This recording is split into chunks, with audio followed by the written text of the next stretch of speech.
بسم اللہ الرحمن الرحیم۔ السلام علیکم ڈیئر ویورز۔ لاسٹ ویڈیو میں نے آپ کو مردم شماری کے بارے میں بتایا تھا کہ پاکستان کے جو بہت سارے پرابلمس ہیں اس میں جس کی وجہ سے ہماری جو پلاننگ ہے اور ہماری جو ڈیولپمنٹ ہے وہ یا تو ہوتی نہیں ہے یا اس کا پروسیس بہت سلو ہو جاتا ہے، تو اس کی وجہ جو ہے وہ ہماری اوور پاپولیشن ہے۔ ہر ملک کی یہ ریکوائرمنٹ ہوتی ہے، اور اسی طرح سے ہمارے یہاں پر بھی 1973 کے کانسٹیٹیوشن کی جو آج کل میں بات کرتی ہوں تو اس میں یہ بتایا گیا ہے کہ آفٹر ایوری 10 ایئرس ملک کے اندر جو ہے وہ مردم شماری ہوگی۔ اب مردم شماری جو ہے اس کی ضرورت اس لیے ہوتی ہے کہ ہمارے جتنے بھی پلاننگ ہوتے ہیں، جو بھی پالیسی ہوتی ہے، جو بھی پلاننگ ہوتے ہیں، جو بھی ڈسٹریبیوشن آف سروسز ہوتی ہے یا ڈیلیوری آف سروسز ہوتی ہے، تو ان سب کا تعلق جو ہے وہ اسی چیز سے ہوتا ہے، مردم شماری سے۔ تو پاپولیشن کو ہم دیکھتے ہیں کہ پاپولیشن جو ہے وہ کتنی ہے، اور اسی حساب سے جو ہے وہ پھر پلاننگ کی جاتی ہے۔ لیکن اگر پلاننگ جو ہے وہ ایک طرح سے کی جائے، ایک تو اور بہت سارے ریزنس ہیں جس کی وجہ سے ہماری سسٹم جو ہے وہ بار بار ڈسٹرب ہو جاتا ہے، اور وہ ہماری جو پلاننگ ہوتی ہے یا پالیسیز ہوتی ہے وہ پائے تکمیل تک نہیں پہنچ پاتی۔ لیکن دوسری جو ہے اس کی وجہ یہ ہے کہ یہاں پر پلاننگ جو ہے وہ جب 10 لوگوں کے لیے فرض کریں ہم کرتے ہیں اور اس کے اوپر 100 بندے جو ہیں وہ آ جاتے ہیں، تو آٹومیٹیکلی ڈسٹربنس جو ہے وہ وہاں پہ پیدا ہو جاتی ہے۔ تو یہ ایک جس طرح سے ہم اپنے گھر میں اگر کسی کو بلاتے ہیں اور ہم 10 بندوں کو ہم نے دعوت دی ہے، اور وہ ہر 10 بندے جو ہے وہ ہم میں سے ہر بندہ جو ہے وہ اپنے ساتھ 2 3 بندے لے کر آئے، تو ظاہر جو ہم نے فوڈ ارینجمنٹ کیا ہوتا ہے وہاں پہ کتنا جو ہے وہ حسل پسل ہو جاتا ہے، کتنی ڈسٹربنس جو ہے وہ ہو جاتی ہے۔ اسی طرح سے اگر ہم اسٹیٹ کی مثال بھی لے لیں تو اسٹیٹ جو پالیسیز بناتے ہیں وہ پالیسیز کو پراپر امپلیمنٹیشن اس کی اس وقت پاسبل ہوتی ہے جب ہمارے سامنے جن لوگوں کے لیے ہم پالیسیز بناتے ہیں اور ان کو سروسز ڈیلیور کرتے ہیں، جب ہمارے سامنے ان کی تعداد کے فیکٹس ہوتے ہیں، تب جا کر جو ہے وہ صحیح پلاننگ جو ہے وہ ہو سکتی ہے، اور اسی حساب سے پھر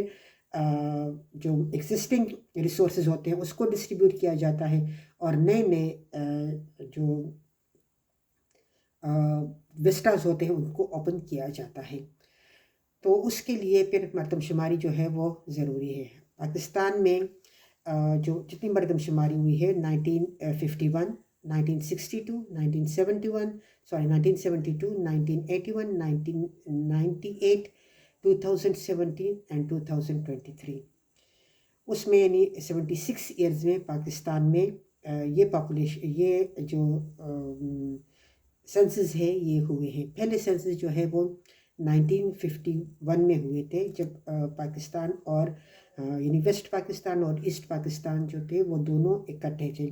تو اس پاپولیشن کو اگر اس ٹائم پہ ہم دیکھیں جو 1951 کی پاپولیشن ہے، وہ پاکستان کی پاپولیشن جو تھی وہ 75 ملین تھی، جس میں 33.7 ملین جو تھے وہ ویسٹ پاکستان کی پاپولیشن تھی، اور 42 ملین جو تھی وہ ایسٹ پاکستان کی پاپولیشن تھی۔ پھر 1961 میں جب ہوتے ہیں سینسز تو پاکستان کی پاپولیشن جو ہے وہ 93 ملین ہو جاتی ہے۔ 1951 میں 75 ملین، 1961 میں 93 ملین، جو جس رفتار سے بڑی ہے آفٹر 10 ایئرس، تو وہ ہم دیکھ سکتے ہیں کہ 75 سے 93 تک آ گیا۔ اب اس میں ویسٹ پاکستان میں 42.8 ملین پاپولیشن تھی، اور ایسٹ پاکستان کی پاپولیشن جو تھی وہ 50 ملین تھی۔ اس کے بعد اکارڈنگ ٹو دا ٹریڈیشن جو ہے وہ، یا اکارڈنگ ٹو دا سسٹم، یہ سینسس جو ہے یہ ہونے چاہیے تھے 1971 میں، لیکن ہمارے یہاں پر 1971 میں جو کرائسس پیدا ہوئے، اور پھر اس کے بعد جو ہے وہ ہم سے بنگلہ دیش الگ، ایسٹ پاکستان الگ ہو گیا جو بعد میں بنگلہ دیش بنا، تو اس کی وجہ سے 1971 کی بجائے یہ سینسس جو ہے یہ 1972 میں ہوئے، اور 1972 میں ہم دیکھتے ہیں تو ہماری پاپولیشن جو ہے وہ وہیں پہ کنٹرول ہو گئی تھی، یعنی 93 ملین سے 65.3 ملین پر آ گئی، اس لیے کہ جو ایسٹ پاکستان تھا وہ ہم سے الگ ہو گیا۔ 1981 کے بعد میں جو سینسس ہوئے اس میں ہماری جو پاپولیشن تھی، جس میں اب صرف جو ہے وہ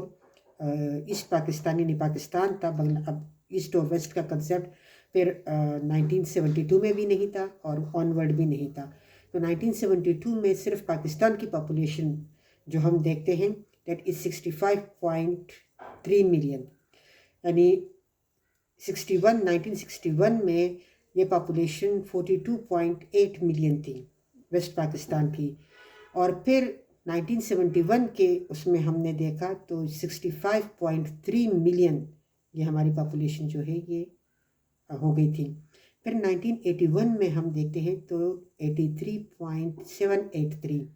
ملین پاپولیشن ہماری ہو گئی تھی۔ یہ آپ 10 سالوں میں یہ گیپ پرسنٹیج آپ دیکھ سکتے ہیں، یہ انکریز آپ جو ہے وہ انالائز کر سکتے ہیں۔ 1998 میں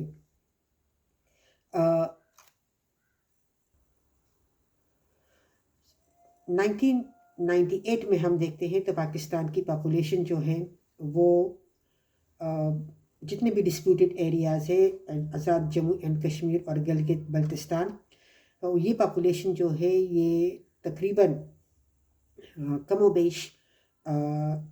13.5 کروڑ جو ہے وہ ہو چکی تھی۔ 2017 میں اگر ہم دیکھیں تو 2017 میں ہماری پاپولیشن جو ہے وہ آلموسٹ 21 کروڑ تھی، آلموسٹ 21 کروڑ۔ اس کے بعد جب ہم پاپولیشن کو دیکھتے ہیں تو ابھی یہ جو 2023 میں ہوئے ہیں، تو 2023 کی پاپولیشن کو سینسس کو اگر ہم دیکھیں تو یہ پہلے ڈیجیٹل سینسس ہے جو پاکستان کی ہسٹری میں ڈیجیٹل ہوئے، اور شارٹ سپین آف ٹائم میں اس کو کنکلوڈ جو ہے وہ کیا گیا۔ اب اس وقت ہماری پاپولیشن جو ہے وہ تقریباً 24.5 کروڑ ہے اب، اور اس میں آگے جو ہے وہ ہم دیکھتے ہیں کہ کس طرح سے مختلف جو پروونسز ہے اس کی پاپولیشن جو ہے وہ بڑھتی گئی ہے۔ سو ہم اگر پروونشل حوالے سے دیکھیں تو اگر دو سینسس کا اگر ہم کمپیریٹیو انالیسس کریں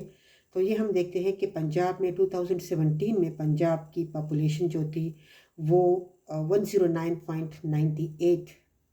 تھی، اور ابھی جو 2023 ہے تو اس کی پاپولیشن جو ہے 127.474 ہے۔ یہ انکریز جو ہے یہ اتنی زیادہ انکریز آپ دیکھ سکتے ہیں۔ کے پی میں اگر ہم دیکھیں خیبر پختونخوا میں تو 2017 میں اس کی پاپولیشن 35.50% تھی، اور اب جو ہے وہ 2023 کے سینسس میں 40.85% ہے۔ سندھ میں دیکھیں تو سندھ میں 2017 میں اس کی پاپولیشن جو ہے وہ 45.85% تھی، اور ابھی جو ہے وہ 55.69% ہے۔ بلوچستان کی اگر ہم دیکھیں تو بلوچستان میں 2017 میں پاپولیشن 12.34% تھی، اور اب جو ہے وہ 14.89% ہے۔ اور اسی طرح سے اگر ہم اسلام آباد کی دیکھیں تو اسلام آباد میں 2017 میں اس کی پاپولیشن جو تھی وہ 2.01 تھی، اور اب 2.36 ہے۔ تو یہ ان کو ہم دیکھتے ہیں، اور جب ہم دیکھیں تو 2023 کے جو پاپولیشن انکریز ہے وہ 2.55% اس کا گروتھ ریٹ ہے، اور اس میں جو 2023 میں سینسس ہوئے ہیں اس میں 49.6% جو ہے وہ فیمیل ہے اور 50.4% جو ہے وہ میل ہے۔ اب یہ جو سینسس ہے اس کو کنڈکٹ کیا ہے پاکستان بیورو آف اسٹیٹسٹکس نے، اور اس کا ایک آفیشیل جو ہے وہ رزلٹ اناؤنس ہو چکا ہے۔ اب ہم اس کو دیکھتے ہیں کہ اسی کی بنیاد پر اب ڈسٹریبیوشن آف سیٹس جو ہے وہ اسمبلیوں کے اندر ہوگی۔ پھر کہ خیبر پختونخوا کو اگر ہم دیکھیں تو اس میں ٹرائبل کے جو علاقے ہیں قبائل وہ بھی اب اس میں مرج کیے گئے ہیں، تو اب بھی وہ باقاعدہ جو قبائل کا اپنا سٹیٹس ہے وہ ختم ہو گیا ہے، کہ اس کا کوٹا جو ہے وہ ابھی تک برقرار ہے فار فکس ٹائم، لیکن یہ ہے کہ اب اس کا پاپولیشن جو ہے وہ مرج ہو چکی ہے خیبر پختونخوا میں، تو اس حساب سے جو ہے وہ پھر ان کی پاپولیشن ہم دیکھتے ہیں۔ تو اگر ہم دیکھیں پاکستان میں جس طرح سے 2.55% کے حساب سے پاپولیشن گرو کر رہی ہے، اس کو اگر مینیج نہیں کیا گیا تو ہماری ریسورسز جو ہے وہ بہت زیادہ کم ہو جائیں گے، اور اس میں جو ہے وہ بہت زیادہ گیپ آ جائے گا ریسورسز کے اندر اور پاپولیشن کے اندر۔ تو ظاہر ہے جب ریسورسز اور پاپولیشن ایک دوسرے سے بہت زیادہ ان کے درمیان گیپ آ جاتا ہے تو پھر سوسائٹی کے اندر جو ہے وہ بہت سارے پرابلمس کریٹ ہو جاتے ہیں۔ جیسے ہمارے یہاں پر ہم دیکھتے ہیں تو بیگرز کی تعداد جو ہے وہ بہت زیادہ ہوتی جا رہی ہے، اور جو اسٹریٹ کرائمز ہے وہ بھی بہت زیادہ ہوتے جا رہے ہیں، بیکاز وہ سیکشن آف سوسائٹی جن کے پاس آلریڈی جن کی انکم بہت کم ہے، اور وہاں پہ وہ بچوں کی پیدائش جو ہے وہ بہت زیادہ ہے، تو اس حساب سے وہ ان کو جو بچوں کی جس طرح سے تربیت ہونی چاہیے، جس طرح سے ان کی اسکولنگ ہونی چاہیے، جس طرح سے ان کی براٹ اپ ہونی چاہیے، اس طرح سے نہیں ہوتی۔ نہ ہی ان کے فوڈ کی شارٹیج بھی وہاں پہ بہت ہوتی ہے، نیوٹریشن کی بھی شارٹیج بہت ہوتی ہے، ان میں بہت زیادہ پرسنٹیج جو ہے وہ سیکشول ابیوز بھی بہت زیادہ ہوتا ہے، بیکاز یہ جو بچے ہوتے ہیں یہ باہر جو ہی تھوڑے سے بڑے ہو جاتے ہیں 5-6 سال کے، تو یہ باہر نکلنا شروع ہو جاتے ہیں، اور پھر کئی جو ہے وہ اگر ہم ریٹ نکالیں تو سیکشول ابیوز جو ہے وہ ان بچوں کی بہت زیادہ ہے۔ پھر اسی طرح سے خواتین جو ان کی لڑکیاں ہوتی ہیں وہ بھی بیگنگ کے لیے نکلتی ہیں، تو بہت سارے جو امورل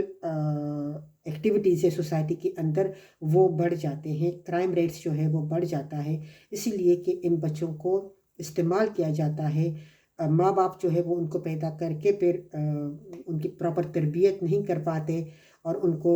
کمانے کے لیے جو ہے وہ باہر بھیج دیتے ہیں۔ تو اس میں جس طرح سے پچھلے دنوں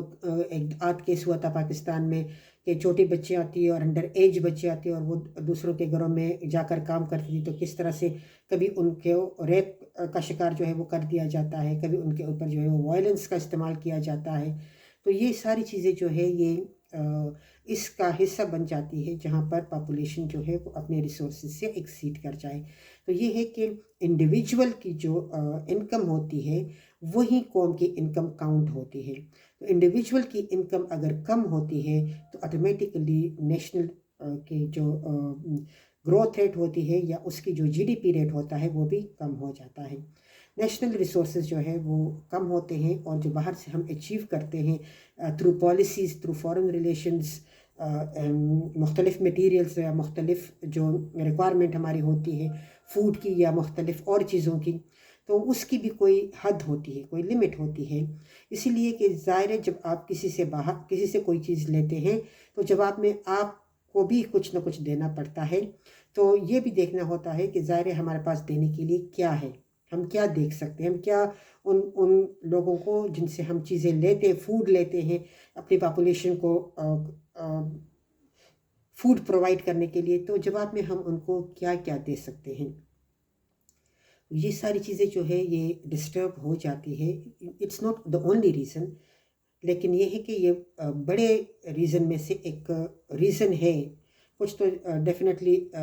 چھوٹے چھوٹے وجوہات ہوتے ہیں، کچھ بڑے وجوہات ہوتے ہیں، تو بڑے وجوہات کا میں ذکر کر رہی ہوں۔ اس طرح سے کانسٹیٹیوشن کی ڈس اوبیڈینس جو ہے وہ ایک بہت بڑی وجہ ہے ہمارے پولیٹیکل اور اکنامک ڈسٹربنسز کی۔ اسی طرح سے ہماری جو یہ پاپولیشن ہے یہ بھی ایک بہت بڑی وجہ ہے ہماری پولیٹیکل اور اکنامک کمزوریوں کی۔ لہٰذا گورنمنٹ کو، جو بھی گورنمنٹ ہو، یہ ضروری ہے کہ وہ اس قسم کی پالیسیز بنائے۔ دس از دیئر رسپانسبلٹی، کہ اگر وہ ایک اسٹینڈرڈائز لائف دینے کی رسپانسبلٹی ایکسیپٹ کرتے ہیں تو پھر ان کو اس کے لیے بھی پروگرامس جو ہے وہ بنانے چاہیے، اس کا باقاعدہ اس کے لیے مساجد کا استعمال کرنا چاہیے، اس کے لیے سوشل میڈیا کا استعمال جو ہے وہ کرنا چاہیے، اس میں علماء کو بھی علماء کو بھی شامل کرنا چاہیے، اس میں ڈاکٹرز کو بھی شامل کرنا چاہیے۔ NGOs کو بھی اس کے لیے سپورٹ جو ہے وہ کرنی چاہیے، اس لیے کہ ہمارے یہاں پر جب بھی مردم شماری ہوتی ہے تو یا کوئی بھی اس طرح کا کوئی واقعہ ہوتا ہے تو پاکستان میں ایک چیز ہوتی ہے اور وہ ہے پروپیگنڈا. امیجیٹلی پروپیگنڈا سٹارٹ ہو جاتا ہے. جیسے پروپیگنڈا ہمارے یہاں پر بچہ نہیں ہوتا تو ماں کو انجیکشنز لگائے جاتے ہیں، یا جس طرح سے پولیو کے لیے جو ہے وہ کمپین چلائی جاتی ہے تو لوگ نہیں یہ ویکسین وغیرہ لگواتے. اس کی وجہ یہ ہے کہ ان کے مساجد سے یہ اعلان ہوتے ہیں، یا ان کے حجرے اور جرگے وغیرہ یہ جو ہے یہ بات پھیلا دیتے ہیں کہ اس سے پاپولیشن جو ہے وہ کنٹرول ہوتی ہے، اور اس سے جو ہے وہ یہ امریکہ کی سازش ہے اور یہ ویسٹرن ورلڈ کی سازش ہے، اور یہ فلاں فلاں بندے کی سازش ہے، فلاں فلاں پولیٹیکل پارٹی کی سازش ہے، اور اس سے جو ہے وہ بچے متاثر ہوں گے اور پھر ان کے بچے نہیں ہوں گے. اس طرح کے پروپیگنڈے شروع ہو جاتے ہیں. تو بہت سارے لوگ جو ہے وہ اب بھی پولیو کی ویکسینیشن جو ہے وہ نہیں کرواتے بچوں سے، جو کہ ایک بہت بڑا پرابلم پیدا کر دیتا ہے. اس طرح سے کرونا کا ایشو جو ہے وہ آیا تو لوگ ویکسین نہیں لگا رہے تھے کہ یہ اس طرح کے مسئلہ ہے، اور اتنی بڑی ڈیزیز جو ہے وہ اسی ویکسینیشن کی وجہ سے کنٹرول ہو گئی. اس کے بعد پھر ہم دیکھتے ہیں کہ جب یہ سٹاف جب سینسس کے لیے ہوتا ہے اور یہ جب گھر گھر جاتا ہے، یعنی خانہ شماری کرتا ہے، اور پھر اس کے بعد دیکھتے ہیں کہ یہ مردم شماری کرتا ہے، تو بھی پروپیگنڈے جو ہے وہ ان کا پیچھا کرتے رہتے ہیں کہ ان کو صحیح تعداد نہ بتاؤ، بیکاز یہ جو ہے یہ پھر آپ کو مطلب کہ فوڈ نہیں دیں گے، اور یہ پتہ نہیں کیا کیا چیزیں جو ہے کیا کیا پروپیگنڈے جو ہے وہ سٹارٹ ہو جاتے ہیں. تو لوگ جو ہے وہ ایکچول تعداد بھی نہیں بتاتے. کوئی جو ہے وہ گھر کو لاک کر کے چلے جاتے ہیں. جب ان کو پتہ چل جاتا ہے کہ ان کے گلی میں اس طرح کا کوئی سٹاف جو ہے وہ موجود ہے جو کہ یہ کاؤنٹنگ یا اس طرح کی چیزیں کرتا ہے، تو وہ گھر تالا کر کے چلے جاتے ہیں. یہ اس طرح کی چیزیں جب ہم کرتے ہیں تو ہمارے پاس فیکچول پوزیشن جو ہے وہ نہیں آتی. جب فیکٹس ہمارے پاس نہیں آتے تو بہت سارے دوسری چیزوں کی طرح جس میں ہم فیکٹس ہمارے پاس آتے نہیں ہیں یا پھر ہم اس کو ایکسیپٹ نہیں کرتے، تو ہماری ساری پلاننگ جو ہے وہ انکم جنریشن کی بھی اور انکم ایکسپینڈیچرز کی بھی، یہ ساری جو حساب کتاب ہے یہ غلط ہو جاتا ہے. اور نتیجہ جو ہے وہ یہی نکلتا ہے کہ جب ہم پھر انالائز کرتے ہیں تو ہم کہتے ہیں جی ایسٹیمیٹ ہم نے اتنا لگایا لیکن ہمارے پاس اتنے پیسے نہیں آئے، ایسٹیمیٹ ہم نے اتنا لگایا لیکن اتنی انکم تھی اور خرچ جو ہے وہ اتنا ہو گیا. تو اس کے لیے ضروری ہے کہ گورنمنٹ سیریس ہو جائے اور پاپولیشن کو مینیج کرنے کے لیے باقاعدہ جو ہے وہ کمپین سیریسلی چلائے، تاکہ یہ مسئلہ جو ہے یہ کسی حد تک کنٹرول ہو جائے. میری طرف سے اتنا، ملتے ہیں پھر نیکسٹ ٹاپک کے ساتھ.